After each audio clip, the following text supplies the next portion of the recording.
உன்னோட ஆட்டம் நல்லாவே இல்ல. கப்புக்கு முன்னாடி நீ ஃபெயில். நான் பிடிப்பேன் லெஃப்ட் ரைட், அதுக்கப்புறம் இது சீட்டிங் கப்பு, சீட்டிங். இப்ப பினாக்கி ஸ்கூல்ல இருந்து வந்துருவா. அவங்கிட்டே நம்ம கேட்டு தெரிஞ்சுக்கலாம். மிஸ்டர் சீட்டர்,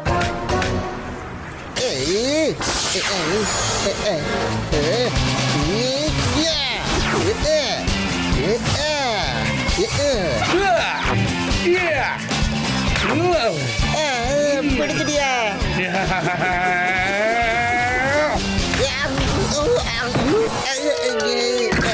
இதோட score the great cup 20 and happy 7. சரி சரி, ஓவரா பந்தா பண்ணிக்காத. நீ ரொம்ப குட்டியா இருக்க, அதனால தான் எப்பவுமே பறந்து பறந்து தட்டை ஈஸியா புடிச்சிடுற.